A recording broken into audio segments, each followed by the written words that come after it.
Bonjour et bonjour à tous et à toutes. Je suis vraiment contente d'être parmi vous sur cette toute première vidéo du petit Bouddha vert. Je suis super excitée. J'ai un peu entre nervosité et excitement, on va dire les deux. Je voulais commencer d'abord ces vidéos par vous présenter un jeu de cartes. Puisqu'il m'arrive qu'on me pose beaucoup de questions sur mes jeux de cartes, quels jeux j'utilise et pourquoi. Donc j'ai décidé de faire une série de vidéos sur les jeux que j'utilise et au fur et à mesure des nouvelles acquisitions, je vous les présenterai. Donc là j'ai choisi de démarrer avec celui-ci, avec le jeu des rêves enchantés de Lenormand, qui a été dessiné par Ciro Marchetti. C'est honnêtement un des jeux que j'utilise le plus. Je l'adore. Après l'avoir vu à plusieurs reprises dans des vidéos de tirage de cartes sur YouTube, je voulais le trouver. Il a été honnêtement très dur à trouver, mais j'ai fini par le trouver dans une petite boutique à peu près 45 minutes d'ici. Donc j'ai été plus qu'à ravie évidemment de le recevoir. Donc voilà, il se présente sous forme d'un joli coffret en dur. Et à l'intérieur, voici les cartes. Et honnêtement, elles sont vraiment très belles. Puis vous allez voir le design des cartes, absolument magnifique. Et vous avez bien évidemment à l'intérieur, s'il veut bien sortir, un petit livre, un petit livret qui explique et qui vous explique un petit peu l'origine de ce tarot-là. Ensuite, vous allez voir ici les explications de chaque carte. Ici. Et puis, vous avez à la fin, ici, des idées, des exemples de lecture, des exemples de tirage. C'est parfait, honnêtement, pour commencer, je trouve, de se fier au tirage ici. Mais honnêtement, vous allez voir que au fur et à mesure de l'utilisation, on finit par se trouver nos propres tirages et puis les utiliser comme bon nous semble. On a juste à suivre notre intuition. Et vous avez vu comme les images sont vraiment très jolies. Donc le Normand, c'est un jeu qui existe depuis très longtemps. C'était une dame, mademoiselle Lenormand, qui a vécu au temps de la Révolution française et qui était une astrologue reconnue et courue. Elle a même été l'astrologue de la famille royale en Angleterre, ainsi que pendant la Révolution française, juste pour nommer que Robespierre, Marat et Saint-Just ont fait appel à ses services. Oui, assez surprenant, n'est-ce pas? Également, Joséphine de Beauharnais, qui était l'épouse de Napoléon, a eu également recours à ses services. Donc inutile de vous dire que ce jeu est extrêmement ancien. Il a quelques 300 ans, bientôt 300 ans. Mais il a été remis au goût du jour. Il y a plusieurs versions de ce jeu-ci. À la base, il y a 36 cartes, mais ce jeu-ci a eu des rajouts. Donc vous avez 47 cartes à l'intérieur. Je vais toutes vous les présenter. Vous allez voir que les cartes sont absolument magnifiques. Moi, en tout cas, ce sont des dessins, des illustrations qui m'attirent énormément. Et c'est pour ça que je le voulais absolument. Parce que j'adorais vraiment les cartes et elles me parlaient. Donc, je vais vous présenter les cartes. Donc elles tiennent quand même vraiment bien en main, honnêtement. Elles sont pas super grandes. Elles sont pas trop petites non plus. Moi, je les trouve parfaites. La tranche dorée, je trouve ça vraiment très joli également. Elle lisse très bien également. C'est de la très bonne qualité. J'aime vraiment ce jeu-là. Et puis, il commence...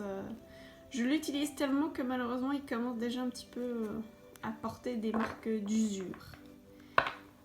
Mais tant mieux. Ça veut dire qu'il a plein d'énergie, qu'il a bien... Moi, j'aime vraiment beaucoup, honnêtement, les messages qu'il porte. Je les trouve très parlants.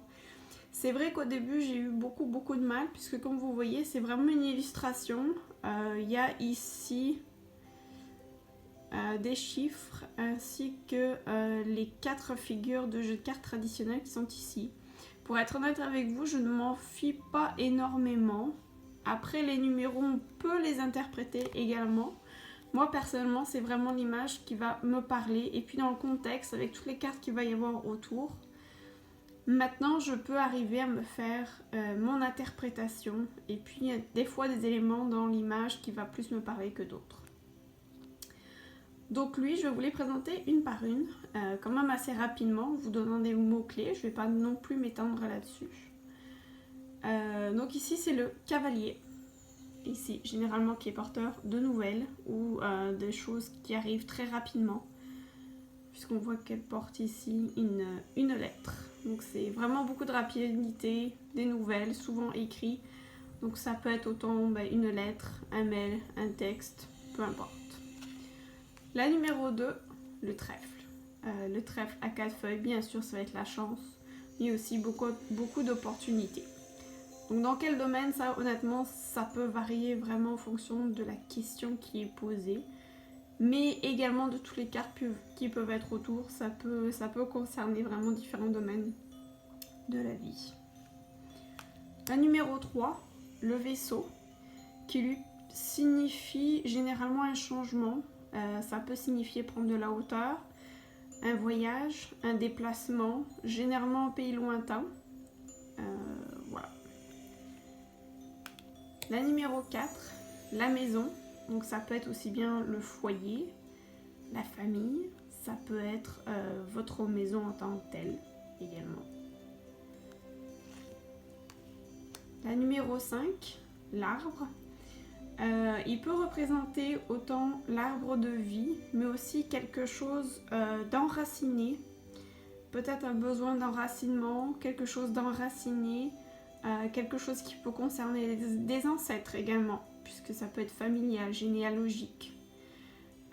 Ça peut également concerner le bien-être, la santé également. Vous voyez, trois petits oiseaux qui sont dessus. Je trouve vraiment beau.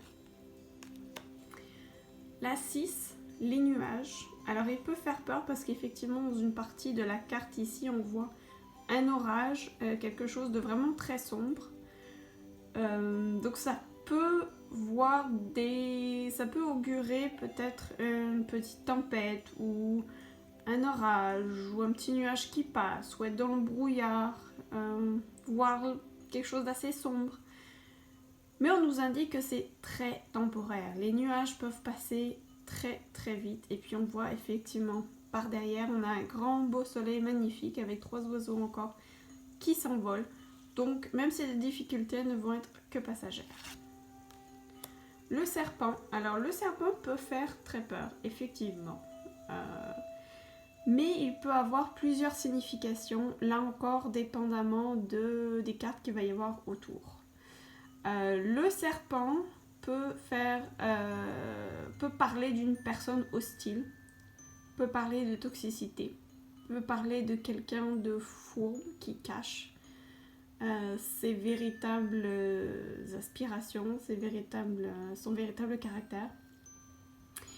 Mais on voit qu'il forme également un 8. Un serpent est également un des rares animaux à pouvoir faire une mue. Donc, ce qui veut dire qu'il y a du changement qui peut arriver. Renouveler sa peau, se changer de peau.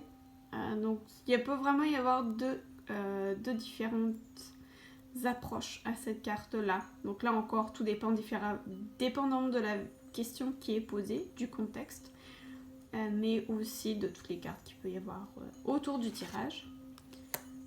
Le cercueil, lui également peut faire peur également. Mais moi, c'est une de mes cartes préférées parce que ça signifie qu'il est temps d'enterrer une situation, d'enterrer une relation, d'enterrer quelque chose qui ne nous convient plus pour laisser place à du nouveau, à une transformation, à de la nouveauté, du changement. Donc c'est vraiment la fin d'une situation. Le bouquet, enfin une carte un peu plus réjouissante. Ça signifie du bonheur, un cadeau, quelque chose qui nous apporte de la joie. Donc ça peut être une opportunité, ça peut être une personne, ça peut être de la visite. Mais c'est une carte très joyeuse, c'est quelque chose qui nous apporte de la joie. La faux, La faux, elle aussi, un peu comme le serpent, peut avoir deux significations. La faux, comme on a des blés qui sont coupés, ça peut signifier récolter. Récolter ce que l'on a semé. Mais la faux est également très rapide et elle peut littéralement sabrer et couper. Donc, est-ce qu'elle peut couper dans des relations? Est-ce qu'elle peut couper votre salaire? Est-ce qu'elle peut couper votre domaine financier? Tout dépend des cartes qui vont l'entourer, qui sont avec, et dépendamment également de la question. La Vierge, le boulot, ça peut signifier des schémas répétitifs. Ça peut signifier également des conflits. Ça peut signifier qu'on n'est pas d'accord avec quelqu'un, quelque chose, une situation qui va nous déplaire, mais c'est quand même quelque chose de très rapide, puisqu'on dirait un fouet, quelque chose qui va claquer, qui arrive sans qu'on s'en attende. Donc quelque chose de très rapide, mais qui n'est pas forcément positif, sauf si vraiment les cartes autour parlent de quelque chose de positif. Donc ici, nous avons deux cartes numéro 12. Cette carte-ci, carte des oiseaux.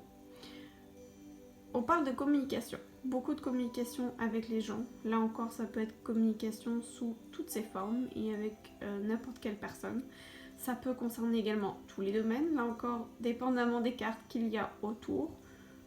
Mais c'est quand même une carte très positive qui est joyeuse. Donc, à moins de cartes difficiles autour, c'est une carte quand même assez positive. Là, ce sont les oiseaux, mais ce sont des chouettes.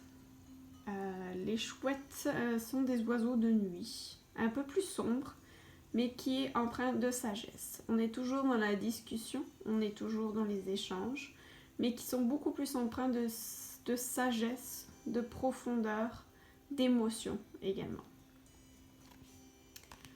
L'enfant. L'enfant peut avoir plusieurs connotations. Donc ça peut concerner un enfant. Ça peut également concerner un nouveau départ, un nouveau chapitre, puisqu'on voit un livre. Donc ça peut signifier écrire un nouveau chapitre dans sa vie. Quelque chose de rapide. Les enfants sont rapides également. Donc là, tout dépend des cartes que vous allez voir autour. Le renard. Si ça ne concerne pas le domaine professionnel, c'est généralement sa signification numéro 1. Donc si ça ne concerne pas le domaine professionnel, c'est quelqu'un de fourbe, quelqu'un de rusé. Est-ce que quelqu'un qui est malin, ça peut représenter quelque chose qui nous stresse, qui nous met mal à l'aise, parce qu'on sent quand même que ce renard n'est pas complètement à l'aise et qui se retourne pour vérifier ce qu'il y a derrière. L'ours. L'ours est un synonyme de force, de courage. Ça peut signifier également le domaine financier, le domaine soit de l'abondance ou des difficultés, dépendamment des cartes qui l'entourent. Mais plus souvent qu'à son tour, c'est vraiment la force et le courage. Les étoiles, une carte très protectrice. On voit également tous les éléments ici, les signes du zodiaque sont représentés. Les étoiles peuvent représenter également nos guides, notre bonne étoile, quelque chose qui nous guide. Donc bien écoutez votre intuition, écoutez les messages de vos guides. Cette carte vous indique que vous pouvez en recevoir quand même pas mal. Mais encore faut-il les écouter. Les cigognes. Alors, on voit un nid. On voit deux cigognes, dont une adulte et un plus petit. On voit que la cigogne est en train de faire son nid. Mais souvent, les cigognes sont signes de départ, signes de printemps, signes de changement de saison également. Donc, ça peut augurer des changements. On voit un soleil. Donc, pour moi, c'est quand même des changements plutôt positifs à l'horizon. Le chien, comme on retrouve sur le petit livret, le chien est une personne amicale, une amie, un ami, quelqu'un qui veut nous aider, qui nous veut du bien. On voit qu'il a l'air quand même enjoué, qu'il veut jouer ce petit chien. Donc, carte plutôt positive. La carte de la tour, numéro 19, elle peut signifier une administration. Ça peut signifier un bâtiment gouvernemental.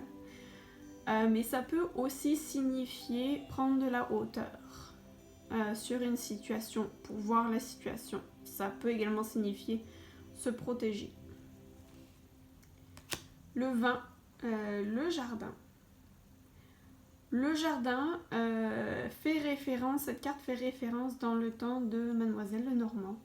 Dans ces temps-ci, ces jardins-ci étaient des lieux publics, étaient des lieux de réunion. Donc il indique des réunions, il indique de voir des amis, des rencontres, des sorties. Beaucoup de communication là-dedans, beaucoup d'échanges, beaucoup de relations amicales. Ici nous avons le mont. Le mont qui peut représenter un blocage, un retard, quelque chose qui bloque notre route ou notre projet. Alors peut-être soit on peut prendre de la hauteur pour observer ce qu'il peut y avoir autour. Est-ce qu'il n'y a pas un autre chemin qui peut contourner cet obstacle-là? 22, le choix. Vous êtes face à 2 choix, dont un qui est bleu, un qui est jaune. Donc les 2 choix ont l'air tout à fait valables. Ce qu'il y a derrière chacune des portes a l'air très beau, autant l'un que l'autre. Donc là c'est vraiment un choix à faire. Vu qu'on est dans la nuit, qu'on voit quand même des étoiles autour, si vous ne savez pas trop comment faire ce choix, peut-être vous fiez à votre intuition, vous fiez à vos rêves, demandez à vos guides et je suis sûre qu'ils seront ravis de vous envoyer des signes. La carte 23, les souris. Alors même si elles ont l'air vraiment toutes mignonnes ces souris, ce n'est pas du tout ce qu'elles représentent dans ce jeu de cartes-ci. Là les souris sont dans une cuisine, donc c'est plutôt du vol, du stress. Avoir des souris dans une cuisine, on n'est jamais ravi de cette situation-là. C'est beaucoup plus stressant, donc c'est ça. Généralement elles font plus du saccage qu'autre chose dans une cuisine. Donc même si elles sont mignonnes, faites attention au vol et au stress. C'est aussi une situation qui peut être très stressante pour vous. La carte 24, le cœur. Donc ça peut aussi bien signifier l'amour, les amoureux, mais également les passions, quelque chose qui nous tient à cœur. L'alliance. Là, ça peut signifier également toujours l'alliance dans le domaine amoureux, bien évidemment, une union. Mais ça peut également signifier une coopération avec des gens. Ça peut signifier l'alliance dans le domaine professionnel, dans le domaine amitié, dans le domaine amical, pardon. Ça peut vraiment concerner plusieurs domaines. Le livre. Le livre peut aussi avoir plusieurs significations. Ça peut signifier que vous allez ouvrir des livres pour améliorer vos connaissances, pour vous former, pour découvrir de nouvelles choses. Mais ça peut aussi signifier un secret, quelque chose de secret, d'enfoui, mais qui devrait être révélé, dépendamment des cartes qu'il va y avoir autour. La lettre. La lettre est assez explicite, elle est quand même moins rapide que la première carte du cavalier, mais c'est un écrit, donc ça peut être aussi bien un contrat, ça peut être une lettre, mais ça peut être aussi des factures, des choses un petit peu moins rigolotes. L'homme. Alors vous allez voir qu'il y a 2 cartes 28 et 2 cartes 29. Là, chacun peut y aller à son intuition et à son ressenti. Je vais vous dire le mien en tout cas. Cet homme-ci, pour moi, est l'homme plus romantique. On voit qu'il a une rose rouge dans sa main. Là où il regarde, dépendamment s'il y a une carte de ce côté-ci, peut avoir une signification. Et une carte qui peut être ici peut également signifier qu'il tourne le dos à quelque chose. Donc cet homme peut vous représenter vous si vous êtes un homme. peut représenter un homme de votre entourage également. Si vous êtes une femme, l'homme de votre cœur ou un homme de votre entourage. Mais ça peut également concerner votre côté masculin, donc le côté de l'action. Donc là, c'est le deuxième homme. Vous voyez, on en a deux différents. Ils sont vraiment différents, ils ont deux choses différentes. Donc on voit que lui est quand même à moitié à poil, avec le symbole de Mars. Donc je dirais que c'est plus là un homme dans le sens sexuel du terme, parce qu'il est quand même dénudé avec le Mars, le symbole de Mars. Donc c'est ça. Moi je vois plus dans le côté sexuel, côté action, côté mâle, côté force. Parce qu'on voit quand même une sacrée musculature aussi. Alors pareil pour les femmes. Pareil pour le 29 qui concerne les femmes. Donc cette première-ci, là encore on retrouve la rose rouge qu'on retrouvait dans la première carte numéro 28. On voit quand même une personne assez jeune, romantique, qui lisait un livre mais qui là avait un peu un côté rêveur, un côté mystique peut-être. Elle regarde quelque chose, elle rêve certainement à quelque chose, on ne sait pas quoi. Donc dépendamment là aussi de où elle regarde, quelle est la carte ici, ça peut nous être utile pour interpréter le tirage. Donc la deuxième femme est aussi un peu dans le même ordre que le deuxième homme, où elle aussi est à poil, décidément ils aiment se mettre à poil. Elle a le symbole de Vénus ici, aussi un drap rouge qui est le drap plus de la passion.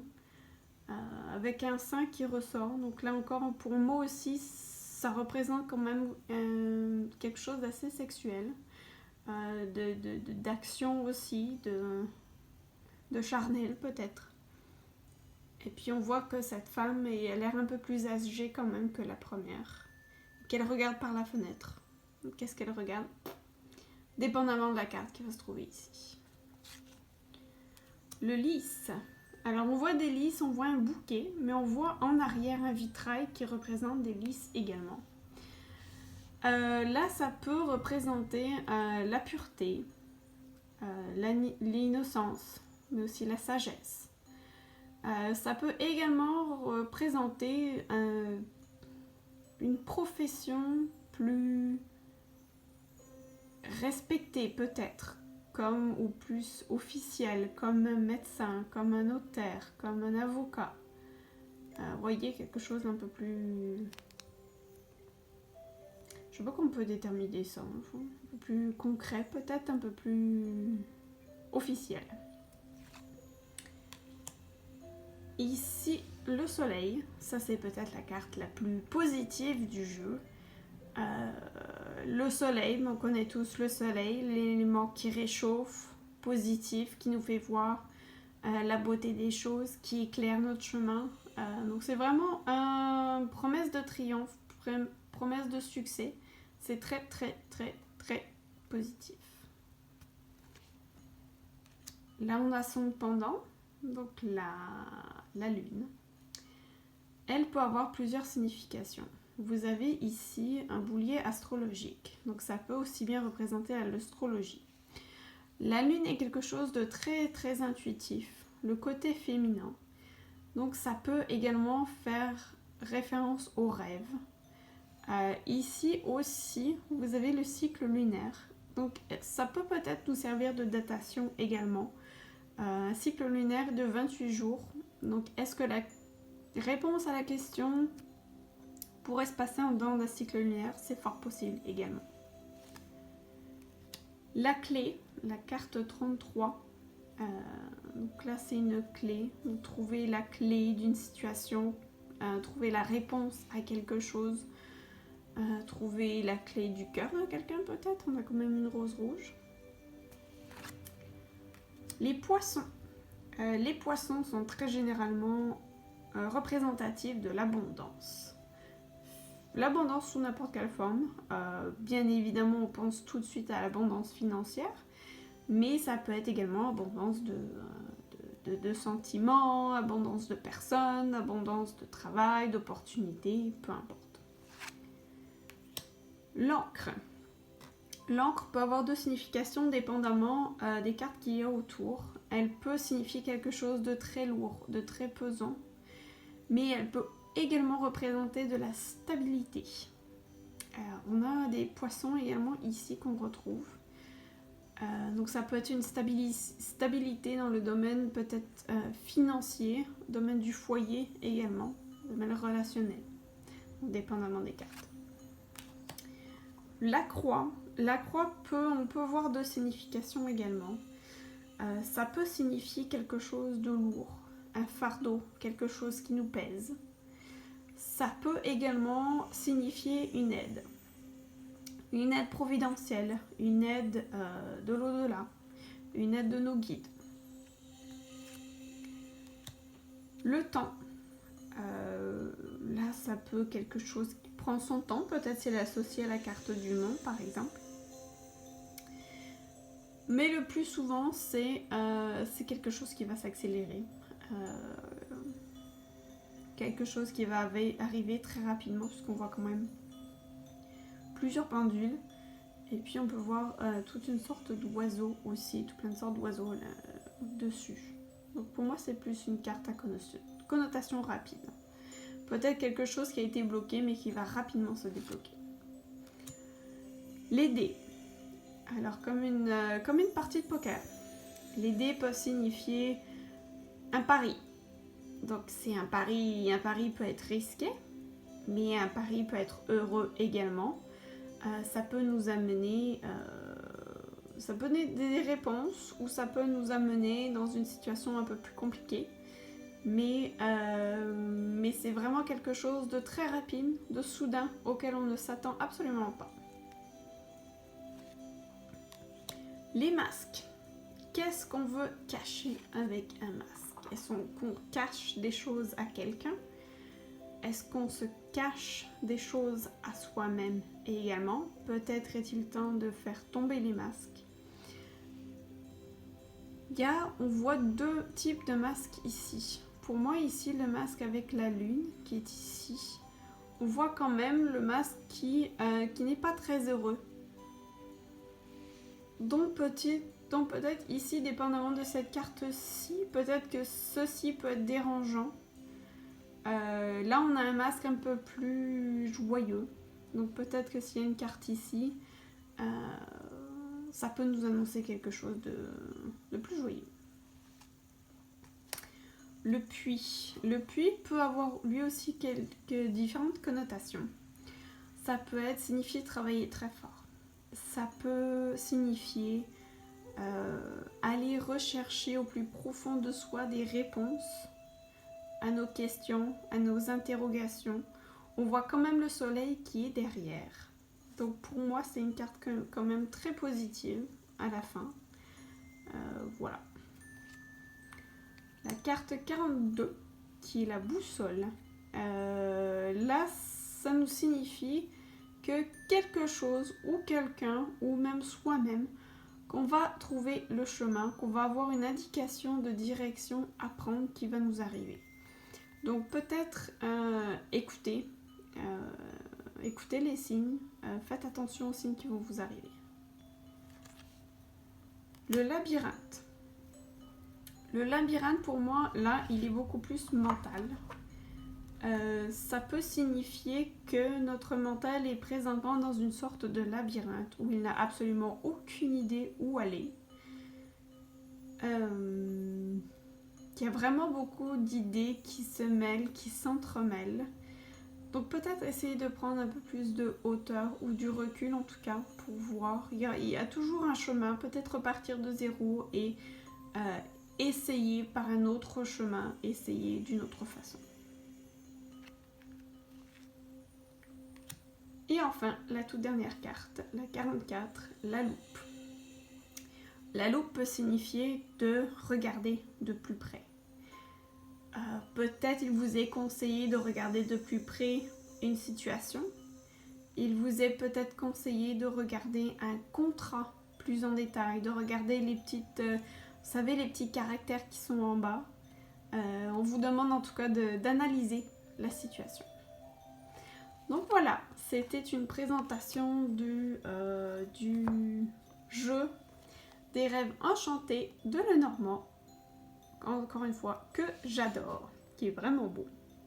Donc j'espère que ça vous a plu, j'espère qu'il vous a donné envie, en tout cas, et qu'il vous a éclairé. Je vous remercie de votre attention, n'hésitez surtout pas à liker, à faire un pouce en haut, à me suivre, à vous abonner. Je vais vous mettre le site web que j'ai créé et également les pages Instagram et pages Facebook si vous voulez me suivre. Ça me ferait super plaisir. Et en attendant les prochaines vidéos sur les jeux, je vous fais de gros bisous. Passez une excellente journée et à bientôt mes petits Bouddhas.